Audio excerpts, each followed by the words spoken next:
Hello, my name's David Seaman, and this is the Three Lions Podcast.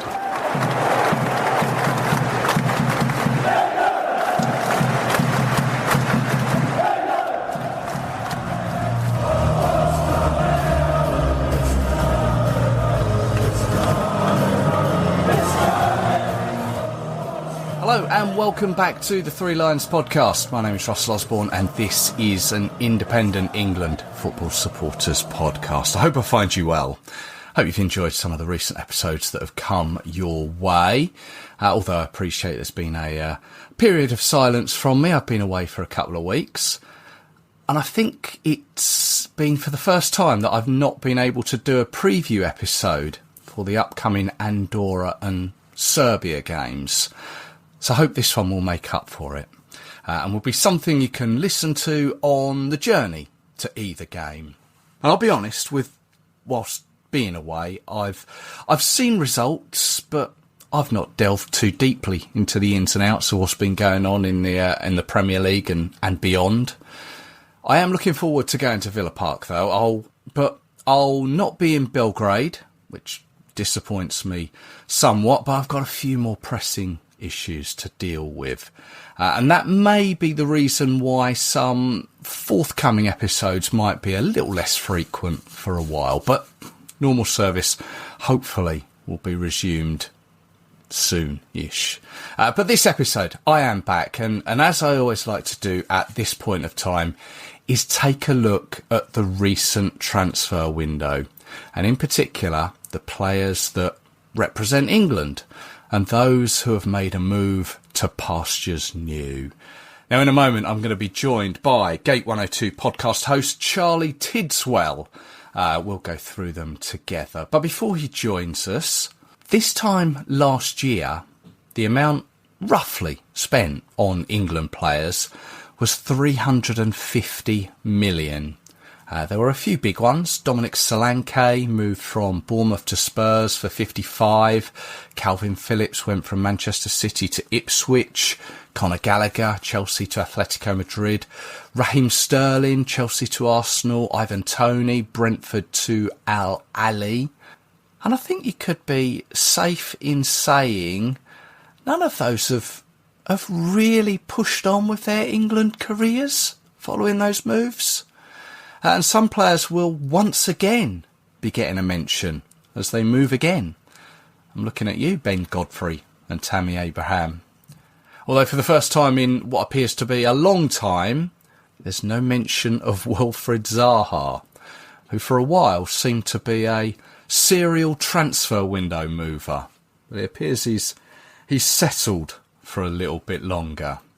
And I've no need to remind you that it's been a bit of a window that has highlighted the mentality, the attitude, and the personalities of certain players, the selfishness of some.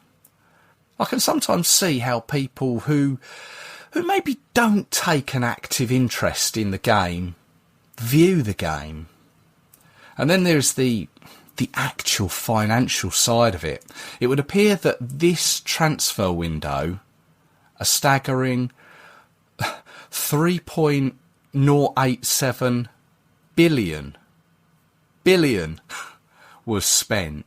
This time last year it was 1.96 billion, just a mere 1.96. Yeah, I can't get my head around that. Apparently this is more than the spend of Spain's La Liga, Italy's Serie A, Germany's Bundesliga and the French Ligue 1 combined. Wow. I think you then have to look ahead to the future, don't you? How will the clubs look to recoup some of this spend? Well, take a look in the mirror. I fully expect season ticket prices to increase in coming seasons. Money just doesn't grow on trees, as the saying goes. Hospitality tickets, they're going to increase. Your general average matchday going fans of the Premier League, well, they'll be continued to be forced away from their clubs they love and that have followed since childhood. And well, you can see where I'm heading with this. It's not a new phenomenon. Say hello to your overseas tourists sitting next to you, paying huge prices, not just for the seat, but in the club shop too. Anyway, where was I? This year, because of the Club World Cup, yep, remember that? The transfer window initially opened on the 1st of June until the 10th of June, ready for that tournament, which began on the 14th. The window then reopened on the 16th of June until the 1st of September. And as Fabrizio Romano would say, here we go. Actually, speaking of Romano, I watched an interesting video on YouTube about him recently on how the transfer news has changed from a variety of sources revealing transfers. You remember back in the day, it was your club announcing it first. Maybe you read it on CFAX or Teletext. Ask your parents.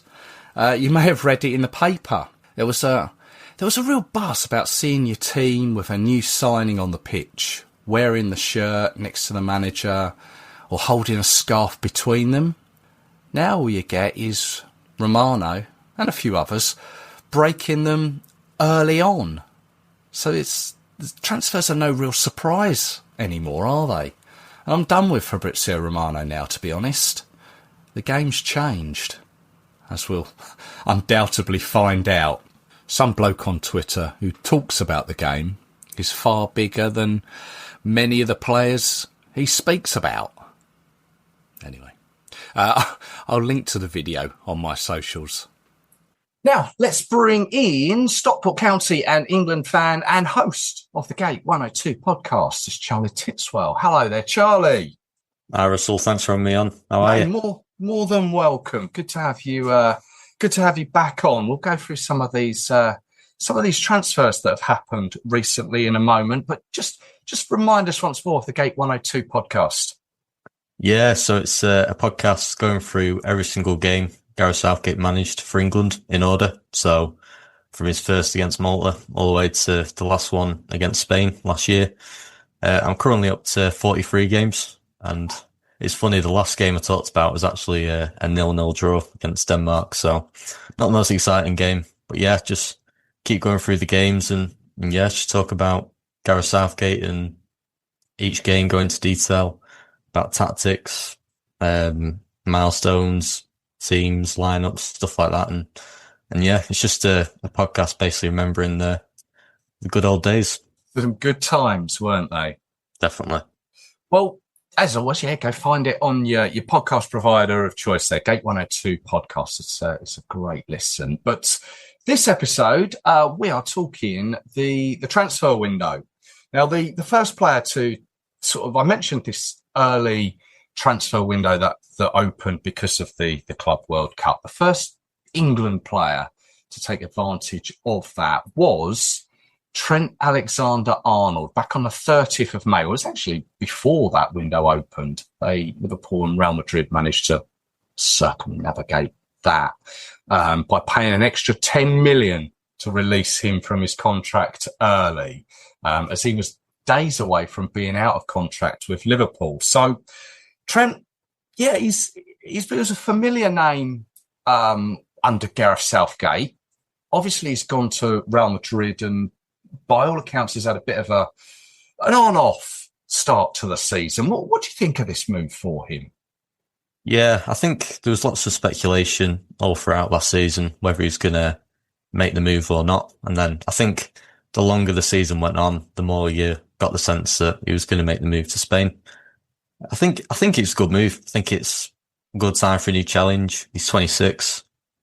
He's won everything at Liverpool. We all know his talent and ability going forward. I personally still think there's some defensive issues there, but maybe joining a new club in a different environment, maybe he might improve his defensive side of his game. And that's something that I'd hope. I think it's interesting that he was left out of the latest squad. Obviously, there's a lot of competition at right back. But I think one point I do want to make about Trent is that I think regardless of what club he's at, it's whether he fits the profile. Obviously, Lewis Skelly is probably going to be our main left back going forward. And if that's the case, I keep debating, would the two of them, Trent and Lewis Skelly, play well together? So I think that's possibly a reasoning behind Tuchel leaving him out in the latest squad.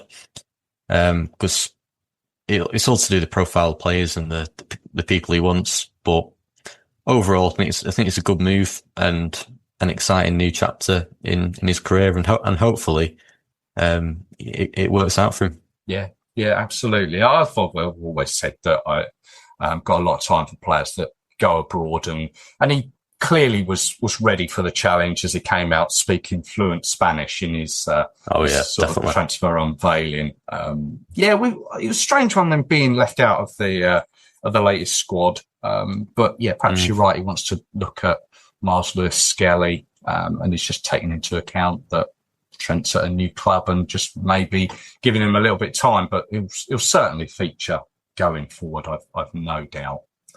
Yeah. Next one was Liam Delap. Now, Liam Delap's a bit of not a strange one as such, but more the fact that he's yet to play for the senior team. He moved from Ipswich to Chelsea for £30 million. Played in that Club World Cup. In fact, won it, didn't he?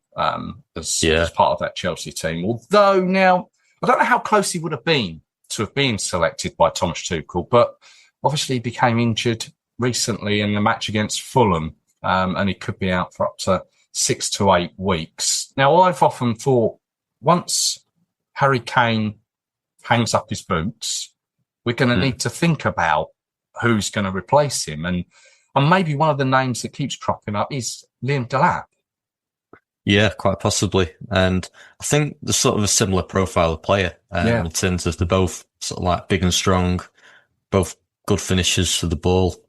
I think it'd be interesting to see how he does at sort of different type of club. Obviously, Chelsea will be hoping to win trophies this season, whereas Ipswich last year would have just taken staying up. So it'll be a different kind of expectation and environment for him. But he really impressed me last year. I thought it was a shame he couldn't play in the under-21s tournament. Yes. Yeah. Obviously, the FIFA World Cup, sort of the rules behind that made it.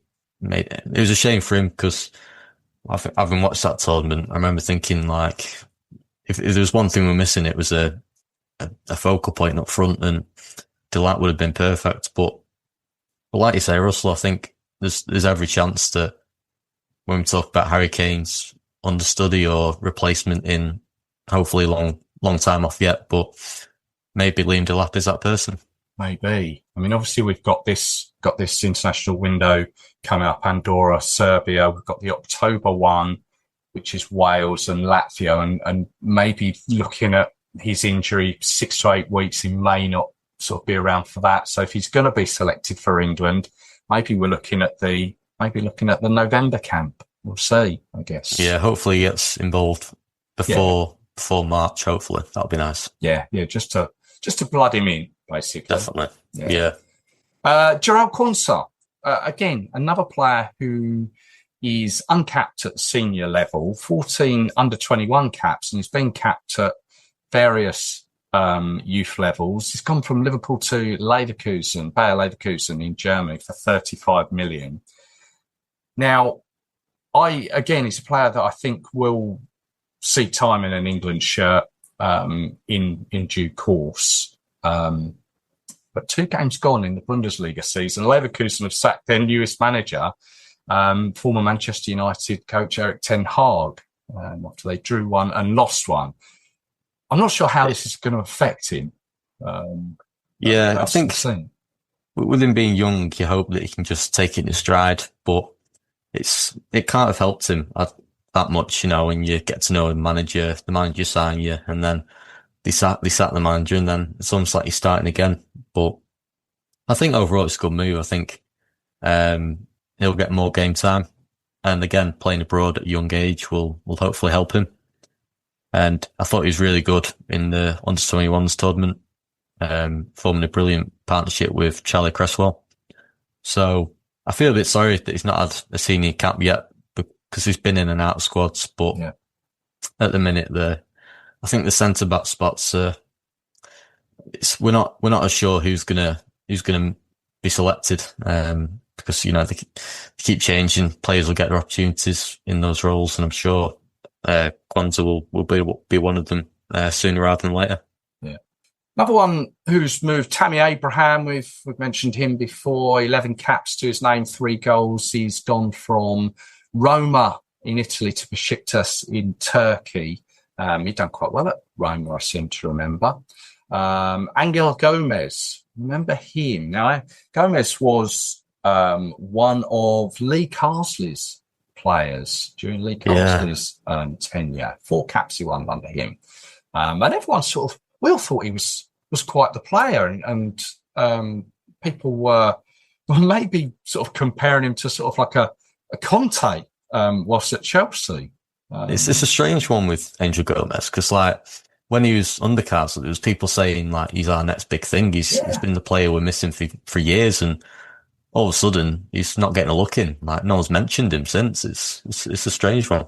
Yeah. Well, he's gone from Lille in France to Marseille on a free. Now, initially he joined Jonathan Rowe in the south of France, who scored that winner for the under-21s in the final that we've mentioned. But as we'll find out, that relationship with Jonathan Rowe didn't really get the opportunity to flourish, which is, we'll come to that one. It's a strange one. Next one, Kyle Walker. Kyle Walker with 96 caps, just the 1 goal, 35 years old. He was such a player at Manchester City. He went to AC Milan on loan. I think he done relatively well over there. And then he transferred to newly promoted Burnley for 5 million, but he wasn't selected in Thomas Tuchel's latest squad. Kyle Walker, I'd love to see him break that 100 cap mark, but the more I think about it, I think I'm not sure this is going to happen. I agree. I think my heart would love him to get 100 caps. Yeah. I think he deserves it, but at the same time, I'm thinking, if you look at the right backs, you've got Reece James, Livramento, obviously Trent, Jed Spence now going part of the fold, and even a possible return for Ben White, either rightly or wrongly. But it'll be a tough season for him. Obviously, he's at a club where they weren't really expected to do that great. But I think it's clear that he's not the player he was 12 months ago. However, I wouldn't say his England career is over, as if he does well, he could well and truly get back in the squad. And Tuchel likes his experienced players. He likes players who've won things. And he even said in his press conference the other day that he tried to sign Walker a few times. So I do think Tuchel rates him, but I think it'll all depend on how he does this year at Burnley. But hopefully he can do well, because, what a player he's been for England for the last 10, 12 years, whatever. So, yeah, hopefully it works out for him. Yeah, hopefully, yeah. Jamie Gittins, again, another uncapped player, but again, another player who has been spoken about as being a potential senior player, but hasn't made that step up from the under-21s yet. He moved from Dortmund in Germany to Chelsea for £48.5 million. So far played a part in all 3 of Chelsea's Premier League games so far. Next up it was a player that always sort of draws conversation, Jordan Henderson.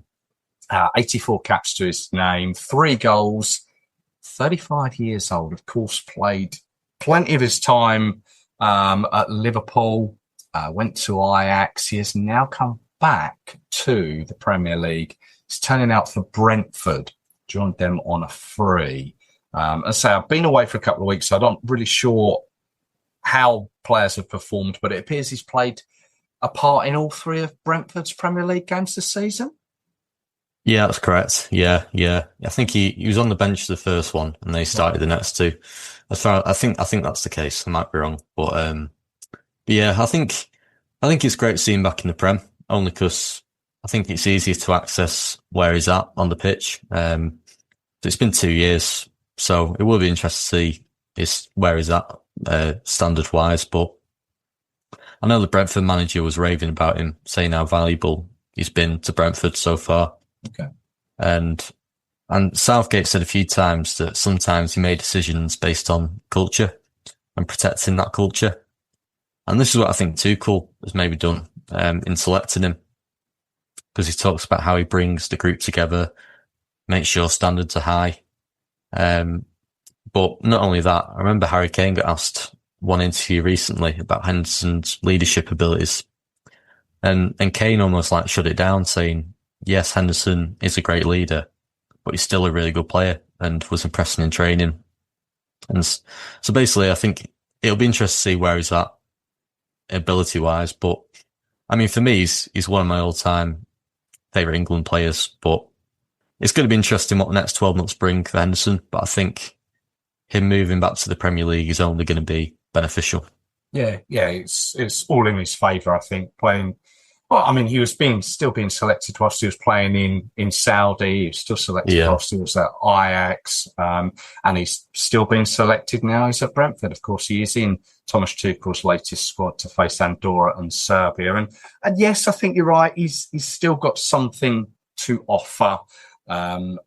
Whether he will still be part of the team come next year and the World Cup, all things going well, remains to be seen. But yes, I get that experience and that sort of bringing that togetherness and off the pitch as well as on it. I think it sparks so much debate. I think I've never known one England player to like create so much debate when the squad's out. It's just it's crazy. Yeah, you're right. Some of the talk about Henderson sort of covers over some of the players that have made their way into it through merit. Your likes of Adam Wharton, who's made his way into the squad for the first time, I think.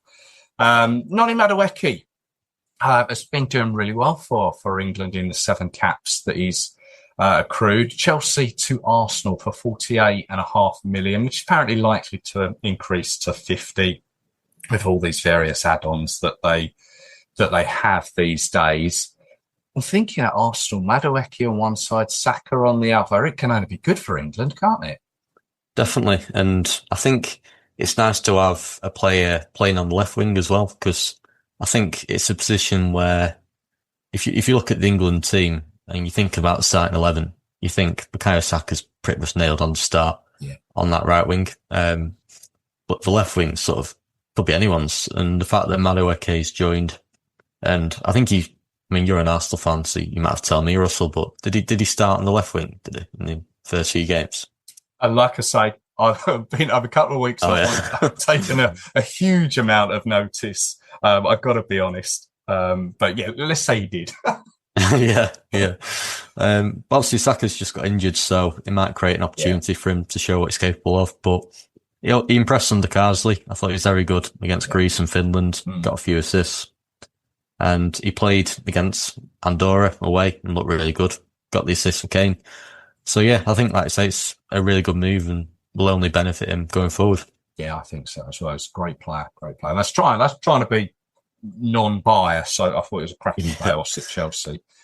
Kyle Walker-Peters, Southampton to West Ham on a free. Kyle Walker-Peters has earned 2 caps, and I struggle to think who they were against. I'm going to sound like a right nerd now, but it was Switzerland and the Ivory Coast back in March 2022. Oh, wow. When I had those two close together in that March break, 2022. Yeah. Wow. Friendlies at Wembley, yeah. Well, we'll see if he can break back into the team. I'm not so convinced, I've got to be honest. No. One player who, stranger things have happened, but one player I'm doubtful that will return to the England team is Ashley Young. Not so young these days, 40 years old, 39 caps, 7 goals. Everton to Ipswich on a free. His last cap came in that Croatia semi-final in Russia, 2018. He was one of Gareth's favourites, wasn't he, Ashley Young? Yeah, he was brilliant for us at 2018 World Cup, and I still miss those crosses he put into on corners. Like that tournament, him and Trippier crossing balls in the box was just a joy to watch. So like I say, we won't see him again, but fair play to Young though. He's still playing at 39, whatever it is. He's fair play to him. Still going. Yeah, and his son's playing now as well, isn't he? He is, yeah. Trying to remember, I mentioned that a while back. I can't remember who he played for now. There we go. I think it might be Peterborough, but I think you might be right. might be wrong. I'm not sure. Marcus Rashford, one of the big talking stories over the summer. Will he go? Where will he go? Obviously had a bit of time at Villa back end of last season. 62 caps, 17 goals. He now finds himself at Barcelona on a free transfer. I wasn't aware that the last English international to play for Barca was Gary Lineker back in 86. It's quite an unbelievable stat, that one. But Rashford, he appears to have started well. They had a few pre-season games. La Liga is up and running now. And I think like Trent as well, he hasn't sort of set his career on fire yet. He's either been subbed off or subbed on. But I think hopefully it's a reset for Marcus Rashford. Definitely, yeah. And sometimes it takes time to join a new club, especially abroad as well. Different environment, different surroundings. It's different atmosphere. It's different tempo. Sometimes but I think I'm pleased he's left United. He needed a new challenge. He did well at Villa towards the end last season. I think Tuchel clearly rates him. And it's quite telling that the first 2 games of his tenure, he immediately brought Rashford in and started both of them in both games. I think a fully fit, confident Marcus Rashford is unstoppable. I mean, he's got double figures in terms of England goals, which is impressive. I think the problem with him is his form has just fluctuated so much over recent years, and you just hope that he can go to Barcelona, have a great season, and just enjoy his football, and that can only be beneficial if or when we do make the World Cup next year, because we talk about who plays in that left wing. A fully fit Marcus Rashford was playing football with a smile on his face. That's unbelievable. I mean, you think back to last World Cup in Qatar, how good he was. And also another thing about Rashford is if you're going to include him in a squad, he's quite versatile. He can play on the left, on the right as a number 9. So yeah, hopefully it's a good season for him. If he does anywhere like as good as Gary Lineker done, then he'll be a success over there in Catalonia in Spain. James Trafford, I think this is the only goalkeeper we've got on the list, I think. Still uncapped by England, but obviously being with the under-21s for so long. He's gone from Burnley to Manchester City, 27 million, might go up to 31. Apparently it's a record for a British goalkeeper. A strange twist, Trafford actually moved from City to Burnley in 2023 for 19 million. It was all, they have now these buyback clauses, don't they? But in recent days, Ederson has left City. Donnarumma has come in as a goalkeeper at City. I know Trafford, it appears, has played a couple of games in the Premier League for City.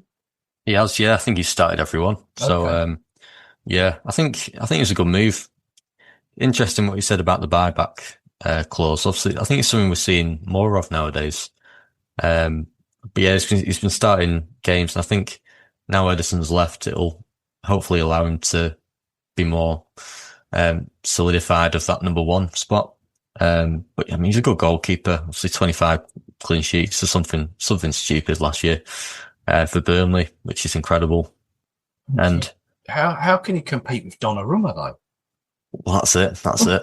It's what a strange predicament to be in. Yeah, it's tough, isn't it? Because you've got like both levels of the spectrum. You've got really experienced and got the trophies in Donnarumma, and then you've got this young upcoming goalkeeper who's spent a lot of money on it. It's going to be an interesting one, how it all plays out. Yeah, and it'd be interesting to see how, as and when he gets that first England cap. For all we know, it might even come against Andorra on possibly. Saturday. Yeah, possibly. Yeah. I mean, Tuchel did say something about how he wants his goalkeeper playing in Europe, didn't he? I mean, for me, obviously Jordan Pickford remains number 1. Yes. Incredible goalkeeper, as he should. But obviously, what I want and what Tuchel wants might be different. So, yeah. I don't think it'll be too long before James Trafford makes his England debut. No, definitely. It's coming soon, definitely. Yeah. Let's just run through a few more here. Callum Wilson, may remember him. He was out of contract at Newcastle. West Ham have signed him on a free transfer. Wilson, 9 caps, 2 goals to his name. Actually, I said about our only one goalkeeper. I was wrong. Aaron Ramsdale has gone to Newcastle on loan from Southampton. 5 caps to his name, 27 years old. I'll have to see how he does, if he can reclaim a spot in the England squad. I don't think he's ever going to be a number 1 there. Schubert Hapcom might be one that you may not have heard of. He's uncapped at senior level. Ajax to Ipswich on loan. As I say, might not be one you're familiar with, but it might be at the back of your mind. Never a senior cap, but he's represented England at 16, 17, 19, 20 and 21, but said he wanted to represent Nigeria, but that has never been fulfilled. So there still might be a chance for him. Here's one. Jack Grealish, Manchester City to Everton on loan. 39 caps to his name, 4 goals. Once upon a time, £100 million player when he moved from Villa. We all love to see a free-flowing Jack Grealish, don't we? Absolutely. Absolutely. I think out of all the moves this summer, this is the one that pleased me the most. And I feel like the chains are off. It's like he's just free to play every week, express himself, and just enjoy his football. I mean, he's already got 4 assists this season. In the Prem, yeah. Yeah, whilst I say I haven't really taken a huge amount of notice of what's been going on as the season's begun. I did notice that one of the headlines was how well Jack Grealish has played in those 4 assists. And it feels like the Everton fans have fallen in love with him. Definitely, yeah. And I think it's 4 assists in just 3 games, where I might be wrong. I might have to check this, but I think over the last 2 years, he got 2 assists and that's it. Oh, really? So he's already got double his assist tally in 2 years in 3 games. So yeah, I think he's one of the players who you just want to see enjoying your football, because he's best when he's happy. Yes. I'm a bit disappointed he's not been called up to the latest squad, as I think he deserves it. But I'm sure if he continues the way he is, he'll definitely, force his way into the squad. Yeah. October squad he's got to be looking at that, surely. Definitely, yeah. Up to Jack Grealish. Dominic Calvert-Lewin, Everton to Leeds on a free, 11 caps, 4 goals. Ben Godfrey, remember him? 2 caps in 2021. It's been a bit of an up and down period for him. He was at Everton. He went to Ipswich. He then went to Atalanta in Italy. He's now moved on to Sheffield United on a loan deal. I've got a funny feeling those 2 caps that he earned were the 2 games at Middlesbrough ahead of. They were, yeah, warm-up games, yeah. That's right. And people were saying, would he be in for the Euros? And unfortunately, he was one of the ones that didn't make the cut. Eberechi Eze. We've always spoken about Noni Madueke signing for Arsenal. Eberechi Eze, he's gone from Palace to Arsenal. Again, one of the big transfers of the window. 60 million, 11 caps, 1 goal to his name. That came against Latvia in March earlier this year. He's a wonderful player, isn't he, Eze? Oh, yeah, unbelievable. And I just love Eze. Not only a great footballer, but also comes across as such a down-to-earth guy as well. And loves his chest, doesn't he? Yeah. I think the way he's handled this whole situation is so professional. And he's been so good for Palace. I think he's got double figures in goals for the last 3 seasons in a row. I think Tuchel clearly really rates him, and he's praised him numerous times. Obviously, he got his goal against Latvia, which is great to see. And even in that Senegal game, I mean, I was there and I just remember thinking, this is rubbish, this. But I think Eze was the only one who was actually sort of trying to make things happen and trying to move defenders around. And I love the way he draws players to him. But I think this is a really good move. And what do you think, Russell, being an Arsenal fan? Where do you think he'll play? And are you excited to see him? Oh, absolutely excited. And like you say, his personality is one of those things that in a time where this transfer window has been dominated by a few individuals and their attitude, the way that Eze has conducted himself, and likewise his teammate Mark Gay, who we'll come on to, I think has been nothing short of just professionalism. Definitely. He's sort of the similarities with Ian Wright coming from Crystal Palace, coming to Arsenal. Yeah, I'm excited to see him. I'm excited to see him for Arsenal. I'm excited to see him for England. I think he's, 27? So he's prime of his career. I think, the time's right for him. Mentioned Angel Gomez about teaming up with Jonathan Rowe. He was at Marseille. Made his name scoring the winner against Germany in that under-21s game. Now, he left Marseille, went to Bologna in Italy for 16.8 million because of a fight with his teammate Adrien Rabiot in the dressing room after Marseille's lost to Rennes on the opening day of the season. I'm not quite sure how that's gone down within the walls of the FA, but Jonathan Rowe, we'll have to see if he can break his way into the senior team following that move to Bologna. James Justin, one cap. That was one against Hungary in 2022. He's a fullback. He went from Leicester to Leeds for 10 million. Another player, Carney Chukwuemeka, another player that's uncapped, but he's gone from Chelsea to Dortmund for 24 million. Bit of a strange one, this, says he was already on loan at Dortmund at the back end of last season. They've made the deal permanent now. He only made 32 appearances for Chelsea after joining them from Villa for 20 million a couple of years back. And I had my doubts about that move at the time. So I'm hoping that he gets the chance to flourish once again over in Dortmund. He doesn't actually have to play for England. He's eligible for Austria and Nigeria too. So we'll see if Chukwuemeka can make a challenge for a senior team place. Danny Ings, West Ham to Sheffield United. He was a free agent. He won 3 caps between 2015 and 2020. You may remember a great overhead kick against Wales that he scored his 1 goal there. And I mentioned Mark Gahey. I know this is a transfer episode, and this one obviously didn't transpire. But I wonder how this is going to affect him going forward with Mark Gahey. Obviously, one of our centre backs at the moment that we're all were so impressed by in last summer's Euros. Yeah, I think personally, I'm really pleased he's staying at Palace, only because I love what he's done there already, obviously with the FA Cup last year. And I love the fact he's captain. And I actually think being a captain at a club for a long period of time will actually benefit him.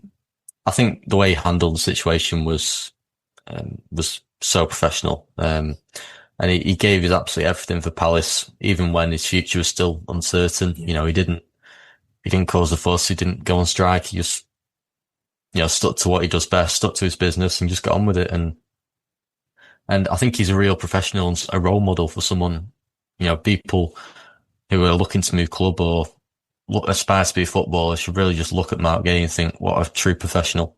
Yeah. And we talk about future England captains. I know, hopefully it's a long time off because obviously hopefully Harry Kane's got loads left in the tank. But when that day does come, I think Mark Gahey, if he's still playing, is a shout and potentially being England's next captain. Interesting call. One thing I want to mention, obviously he was linked with Liverpool. Whether he actually ends up at Liverpool in the next transfer window remains to be seen, because obviously come the end of the season he becomes a free agent and can pretty much go where he wants. So we'll see, Mark Gahey. But yeah, future England captain, we'll have to see. I wonder if maybe Declan Rice may have a say in that. Ben Chilwell, 21 caps and 1 goal to his name. Now, this is all part of this PSR thing and having to make the numbers up on the balance sheet and all that. He's gone from Chelsea to Strasbourg, as they're the same partner team owned by Chelsea's owner. Football's a mess in this regard, in my opinion. But yeah, we wish Ben Chilwell all the best, but sadly, I think his England days are over. Another player whose England days, well, you'd imagine they're over. He said so himself. Jamie Vardy, what a player he was. 26 caps, 7 goals. He was out of contract after leaving Leicester, and has surprisingly joined Italian side Cremonese. Love his story, Jamie Vardy. It's a well-documented one, coming from non-league, winning the Premier League with Leicester. Great to see him as a success over there. It is, and the fact that he's finishing his career in Italy, I mean, it's something you'd love to do, wouldn't it? Just play football in Italy to end your career. Must be amazing for him. Football, pizza, pasta. Love it. Jadon Sancho, 23 caps and 3 goals. Manchester United to Villa on loan. He's been pushed from pillar to post in recent years, unfortunately, but he's never really found the same form that he had when he was at Dortmund the first time around. If he can get his form back, I think Jadon Sancho's got a chance.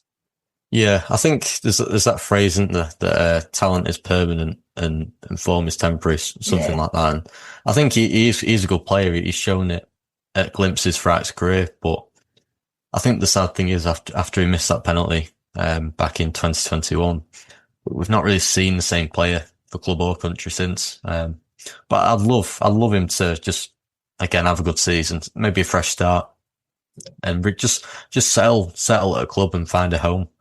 I know it's a loan move, but if he does well, there's a good chance he could end up permanently at Villa. So I really hope it works out for him. Yeah, obviously Marcus Rashford went from United to Villa, had a good period of time there. So yeah, let's hope he can do the same. Now the last player on the list, Harvey Elliott. Again, another loan player. Again, another player who's gone to Villa. Unbelievably, he's still uncapped whilst he was at Liverpool. But he was part of the under-21 Euro winning team of the summer. In fact, opened the goal scoring in that 3-2 win over Germany. Again, got to be with so many players coming into Liverpool, he was going to be struggling to nail down a place. So perhaps he can do that for Villa. And I'm not sure, did he make it into the squad under Tuchel in this latest one? He didn't, no.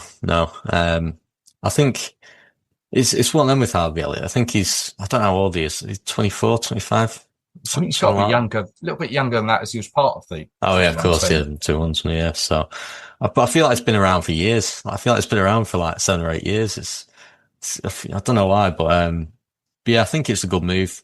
I think it's the right club because obviously Villa are ambitious. They'll be wanting to achieve high, and obviously they'll get a lot of game time.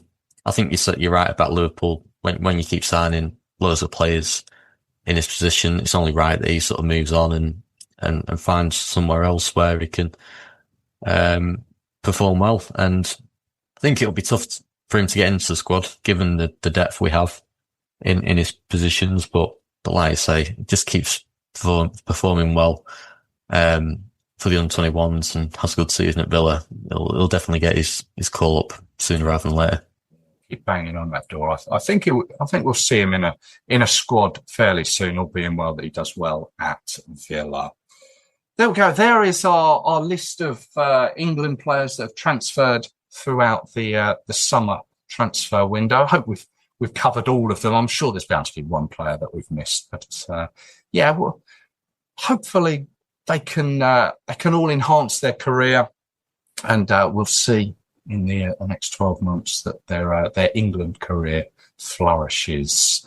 Let's hope so. Because I always think in 12 months' time, you analyse it all, don't you? Like, is it a good move? Is it a bad move? And hopefully there's more good moves than bad moves. Absolutely. Charlie, thank you very much for joining us. Always great to chat. Obviously, keep up the good work with the 102 podcast. Just remind us where we can find it and on socials. No worries, Russell. Thank you for having me. Yes, the podcast, you can find it on Spotify, all the main podcast platforms, Spotify, Deezer, Amazon. It's also available on YouTube. You can find us on social media as well. So, Twitter, Instagram, the main ones. And yeah, give us a follow, give it a listen, and hopefully you enjoy. Yeah, and I'll catch up with you at Villa Park. Yeah, sounds good, mate. Nice one. Thank you.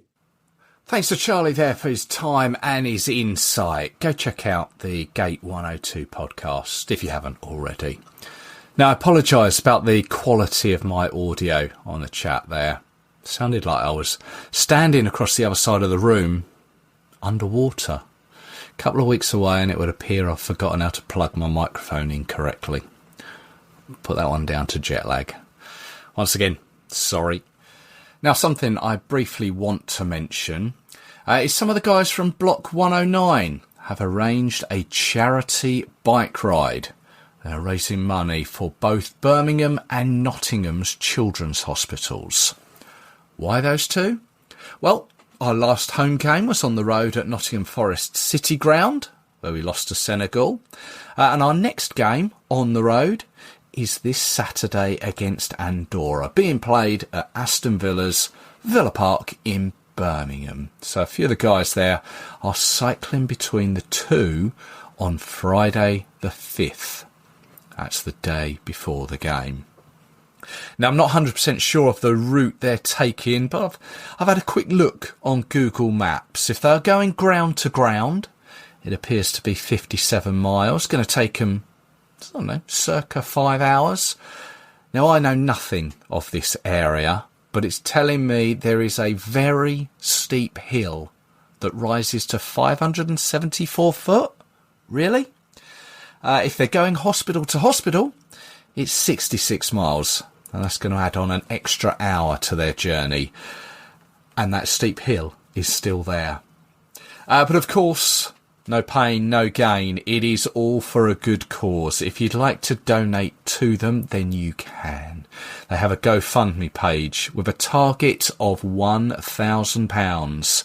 If you head there, type in Block 109, it should come up. Or there is a link to it on the Block 109 Twitter page. I'm sure you'll join me in wishing them all the very best. Hopefully their legs will be fine come Saturday. And I think that's me done for this episode. Once again, cheers to Charlie. Hope you enjoyed the episode. Don't forget, tell your mates about it or anyone you think may enjoy it. You can, of course, follow the show on all the usual social channels. Give it a follow, a like. And I'll be heading to Villa Park on Saturday, courtesy of Paul Dennis, supporters coach. Once again, doing a grand job. If you are in and around Villa Park on Saturday, you see me, Charlie too, come say hi. Be good to say hello. Good to meet you. But I'll be back at some point soon with some more England-related content. I hope you can join me for that. So until then, take care of yourselves. Cheers.